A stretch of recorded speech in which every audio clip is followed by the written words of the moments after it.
So today we're going to talk about parathyroid surgery, and I was asked to give a lecture of this title at a symposium in New York in December, the 5-hour parathyroidectomy.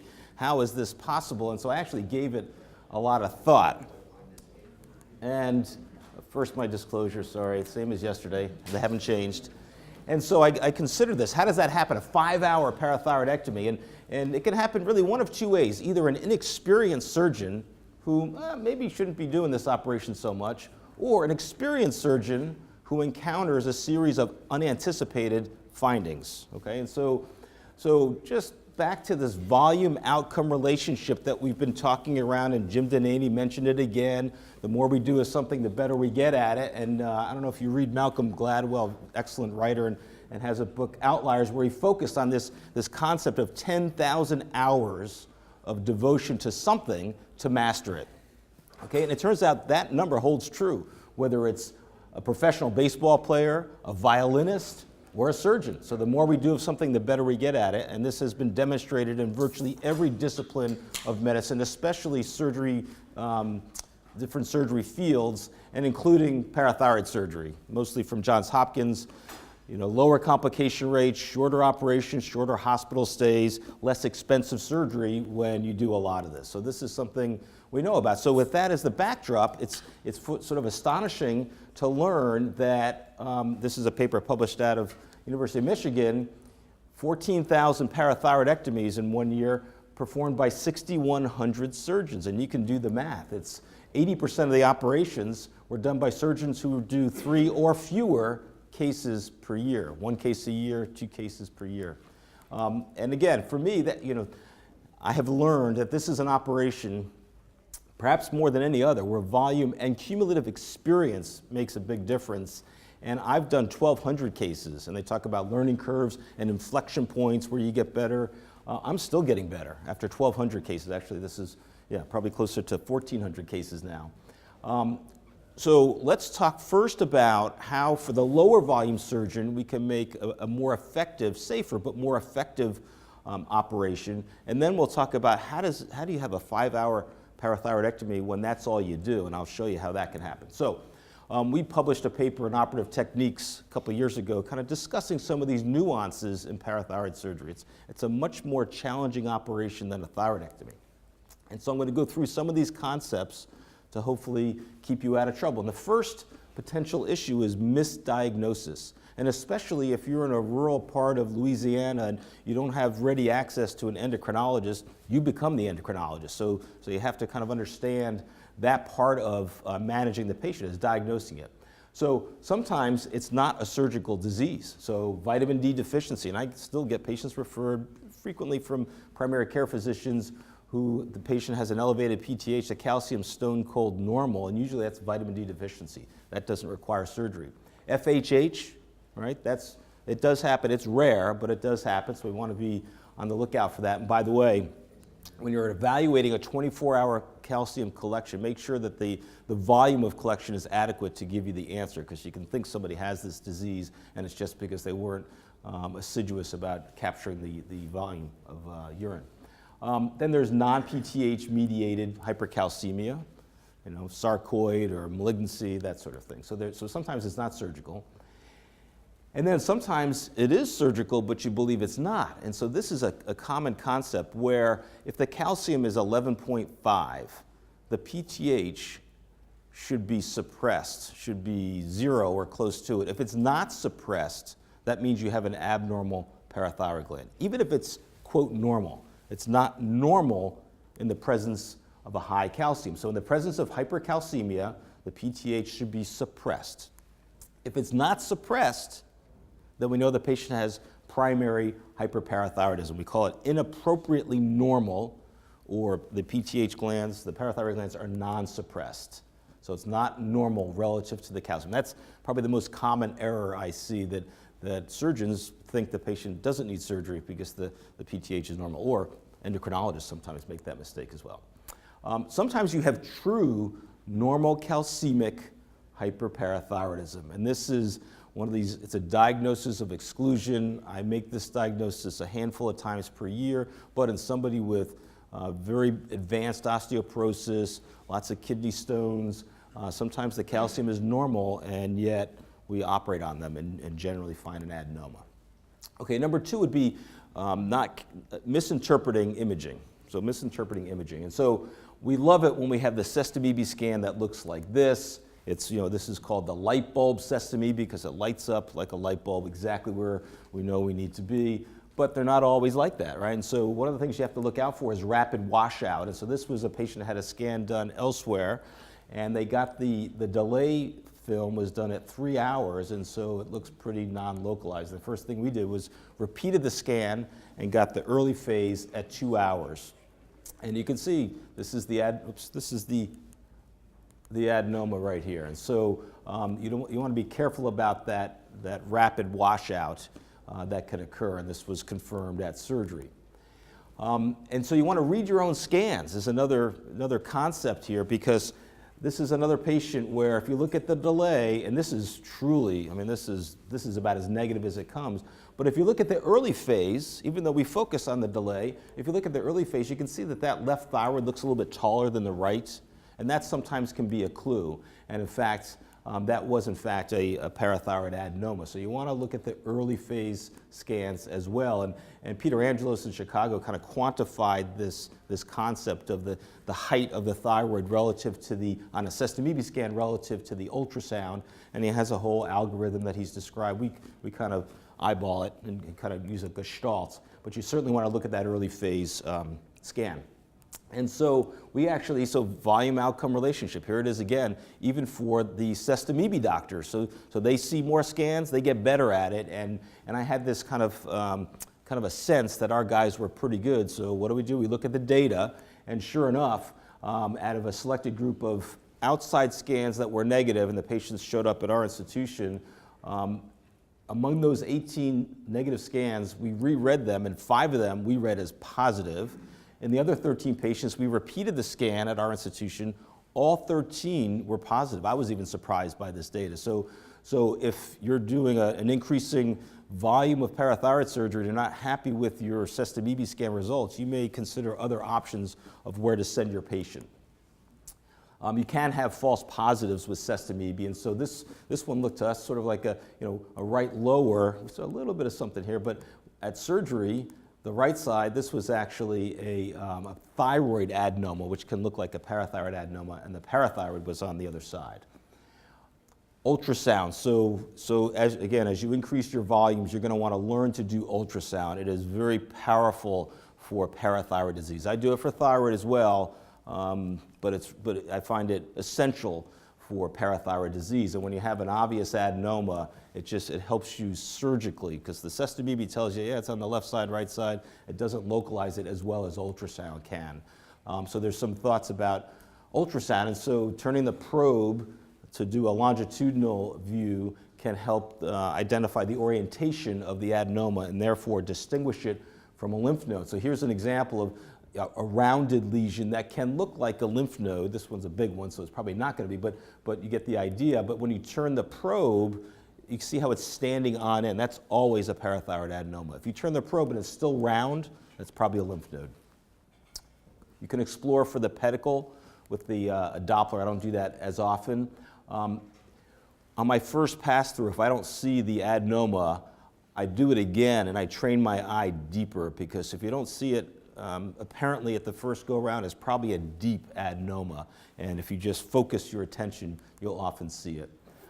We also do an immediate preoperative ultrasound on the table. I find this very useful because I do the ultrasound in the office sitting up. I have a high throughput practice, and I don't like to spend the time to lay the patient flat, and I can usually see what I need to see with a patient sitting upright. But in the operating room, after the patient's induced, anesthetized, intubated, positioned, and we're about ready to prep the neck, we do another quick ultrasound, and oftentimes it will reveal additional information that you didn't have from your office ultrasound.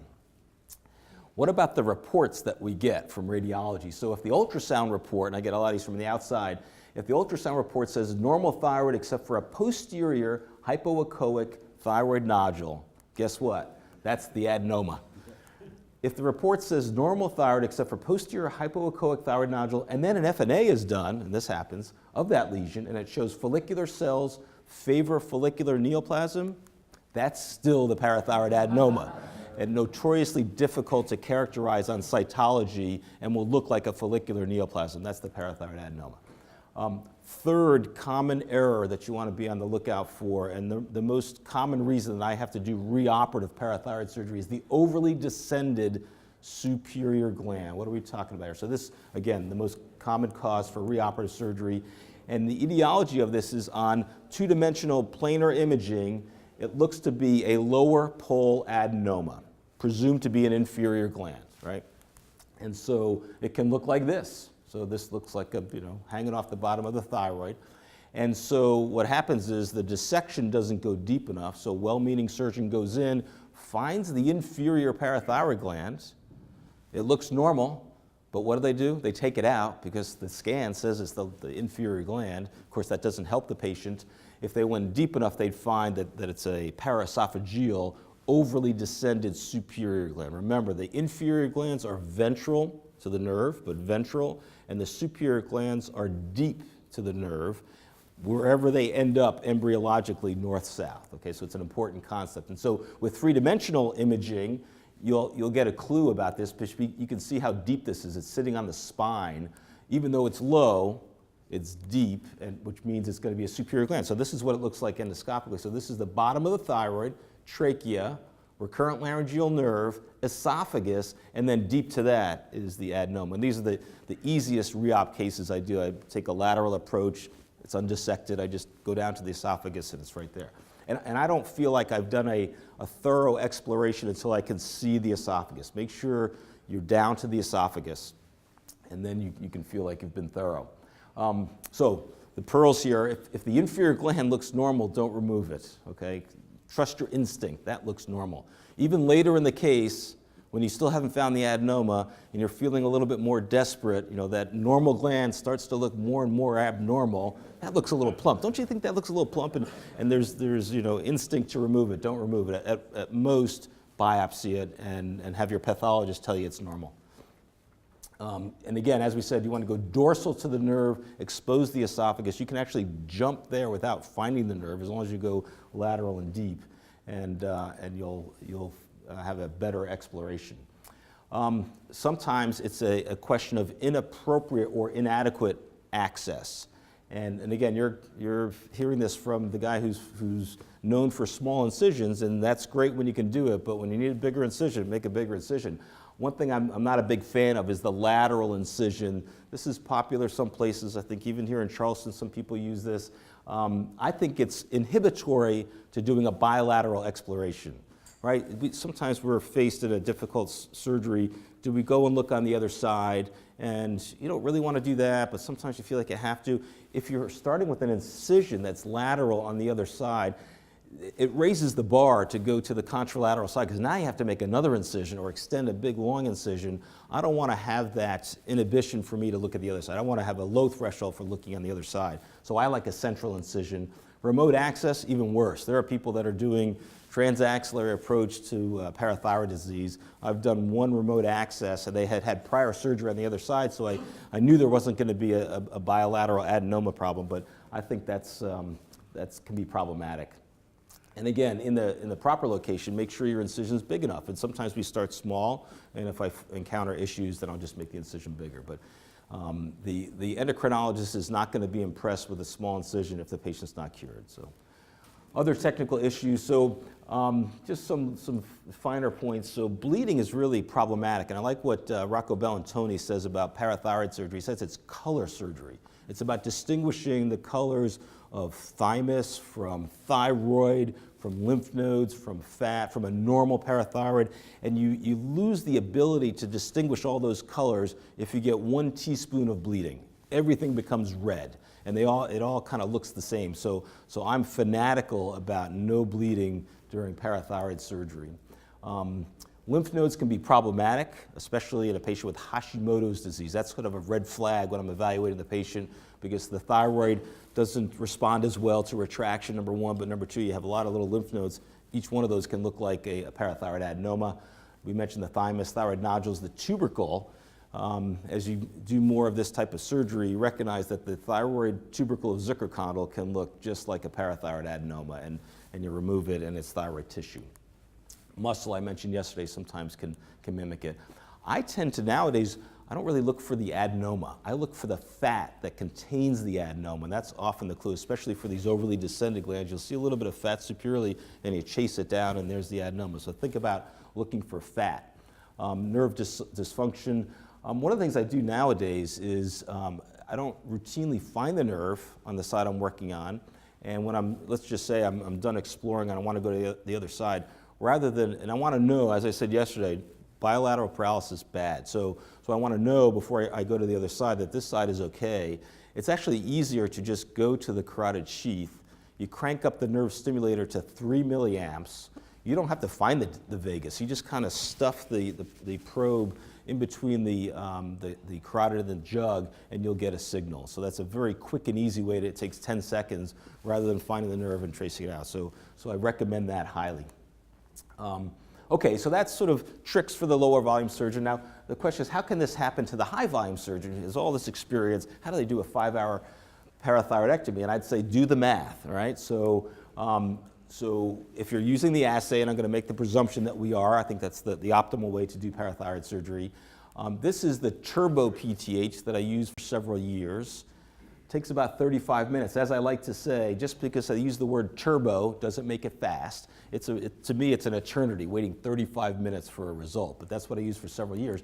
Fortunately, we have a point of care assay in the operating room, so the anesthesiologist draws some blood from the foot, because we rotate the bed 180 degrees. They hand the blood to the lab technician who's in the room. They spin it down, run it. It's 7 or 8 minutes, and I get a result. It's phenomenal. You want to talk about physician wellness and burnout and quality of life of surgeons. This is huge for quality of life, trust me. And so I do have the future diagnostics, but I'm going to run the numbers both ways, okay, with the fancy fast one and the typical one. And even most high volume centers, this came up in a discussion group recently. I was surprised, because I've been talking about this for several years. Very few people have it. So most people have this. So if that's what you have, then you're in the majority. Okay, so in my practice, especially if I see an adenoma on ultrasound, it's 10 or 15 minutes to find and remove the adenoma. Okay, that's a typical kind of a case. This is the algorithm that we use in Augusta. So we get a pre-incision level at the leisure of the anesthesiologist. Once I remove the adenoma, we get a 5, 10, and 15-minute level. If it drops enough on the 5-minute level, I get that result back before we have to draw the 15. So oftentimes we spare a level. But we're not going to know, even with that algorithm, I'm going to wait for the 15 minutes if the levels are dropping but not enough. So I'm not even going to know that I have a double adenoma, for example, for at least 38 minutes, right? So 15 minutes to remove it, and so that's about 38 minutes with my assay before I know that, oh, that's not a single adenoma. If I'm using the turbo PTH, it's an hour and 5 minutes. So again, you think it's a straightforward case, you find the adenoma, you remove it, you're getting ready to go home, and oh, no, the levels didn't drop. So it's an hour and 5 minutes before you even have that information. So then it's an additional 38 minutes, or 65 if you're using the turbo PTH, for each additional abnormal gland that you identify and remove, assuming it's only 15 minutes, because that may not be a good assumption, because 15 minutes when I know exactly where it is on ultrasound is one thing. If I'm just kind of, I don't know where it is, it can be different. And so what about 4-gland hyperplasia? So you just multiply it by 4 glands. And so you can see where you start to have issues. And so let me just give you 2 cases. So one is kind of a straightforward double adenoma, what I would call a straightforward double adenoma, 59-year-old with primary hyperparathyroidism, imaging co-localized, ultrasound sestamibi, left superior. I explored and found a very large adenoma. If you do this work, the normal parathyroid is 30 or 40 milligrams, adenomas 300 milligrams, 500 milligrams, so 1.1 grams, that's big. We removed the adenoma, this is what it looked like on imaging, and you can see it's deep to the nerve, right? Nerve draped on top of it, so that can be injured, you gotta be careful. So that means it's a superior gland for sure, because it's deep to the nerve. This is after excision. And there's our adenoma. So we get our levels. And so this started quite high. Most of my patients start around 112 nowadays, but this was 372. After 5 minutes, it dropped to 222. So this is where I turn to the fellow and I say, what do we know? And what we know is we removed hyperfunctional parathyroid tissue because it wouldn't have dropped if you removed a thyroid nodule, okay? So, and is the patient cured? Well, we don't know if the patient's cured yet because they could easily have a double adenoma. 10-minute level, still dropping, but if you mapped it out on on coordinates, it's starting to plateau a little bit. So I'm already thinking, that's weird. And then, and the reality is, they couldn't get a 15-minute for whatever reason, so now we got a 20-minute level, and it's 111. By 20 minutes, I would expect that to be, 27. So I'm already kind of gowning and getting ready to go back in, and sure enough, we confirm 10 minutes later. It should never plateau, right? Because this level really should be going down to 12. We try not to wait until it gets to 12, because that's just extra time. But the 3 remaining glands should be suppressed, not doing very much of anything. So we're anticipating it's going to go to 12. If it plateaus, it shouldn't. That means there's another bad gland. So we go back in and we find on the contralateral side a smaller adenoma. The most common configuration of a double adenoma is bilateral superior adenoma. So if you find a superior adenoma and your levels aren't dropping, think immediately it's probably going to be a superior on the other side. And then you see the levels, this becomes our new baseline and drops into the normal range. Straightforward, okay?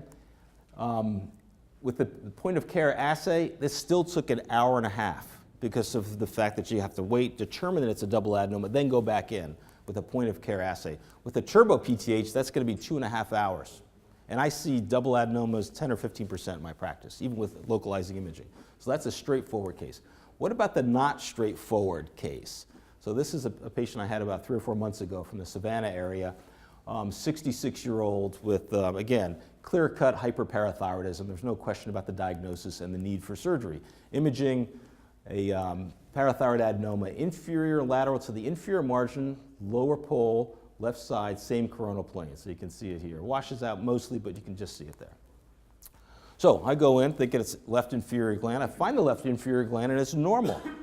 Okay, so that's kind of odd. And then I figured maybe it's an overly descended. Nope, I found the superior gland in a eutopic location.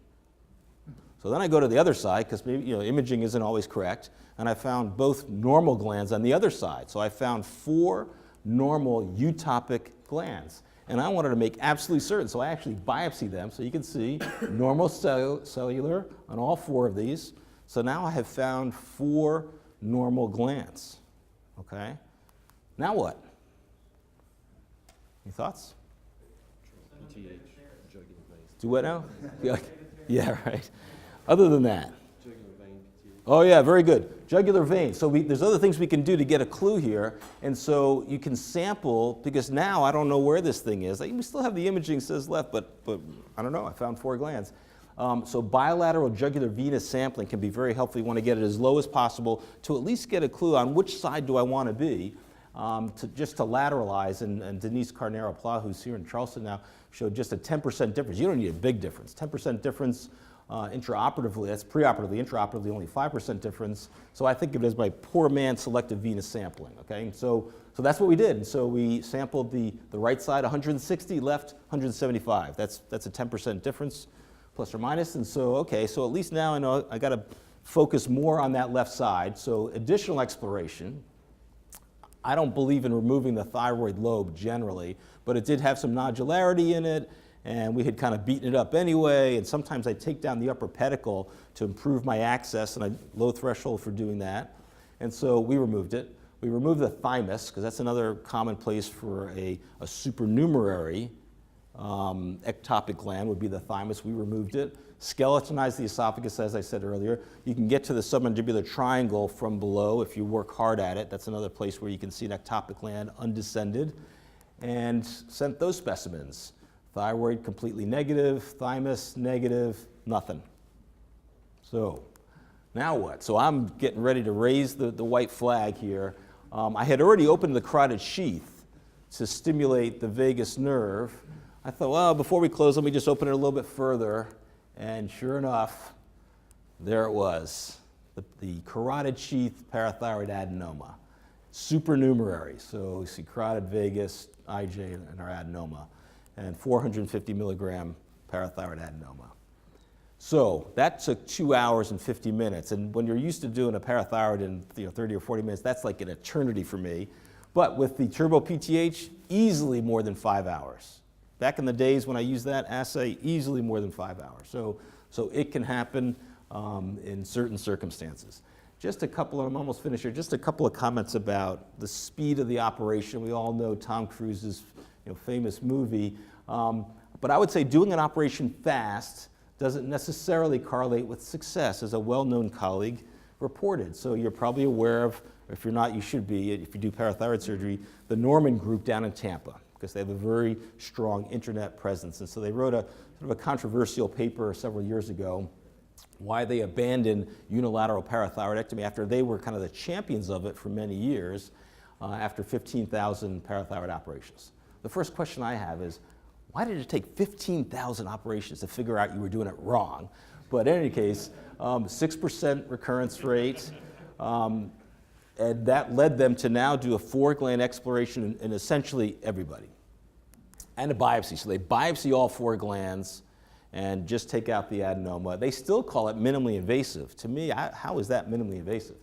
Why did they have this 6% recurrence rate? Most of us in the industry would have predicted that, because he was relying on this 20% rule. I don't know if you know his practice with the gamma probe, and it just didn't make sense to most of us. But I think more so this stubborn arrogance in refusing to use the intraoperative PTH. Why? Because that takes time. And he likes to describe his 16-minute parathyroidectomy, and if you have to wait 15, 20 minutes for the assay, that doesn't work so well. So they don't use that, at least not in the operating room. They don't talk about the fact that they do get it in the recovery room, and if it didn't drop, you get wheeled back into the operating room. So there's this obsession with doing the operation fast, but in so doing, you're putting all 4 glands and both nerves at risk by automatically looking on both sides. Yes, is it faster in their hands? Sure. I'm not sure it's better for the patient. All right, so to conclude, I think we have a little QA after this, so I wanted to get through this quickly so we can cover some of that. But to conclude, I would say a 5-hour parathyroidectomy is okay as long as you're able to preserve the normal parathyroid glands. And by the way, nothing leaves my back table until we know that the operation is done. And they all know that, because you want to be able to reimplant tissue if you eventually deem it to be normal. And it's also okay as long as you preserve the integrity of the recurrent laryngeal nerves. And if you happen to also find the adenoma, that's good too. But if you don't, it's okay. Somebody else will find it. But I would say this should happen infrequently. If you find every other case you do takes 4 or 5 hours, then you may reassess. Thank you for your attention.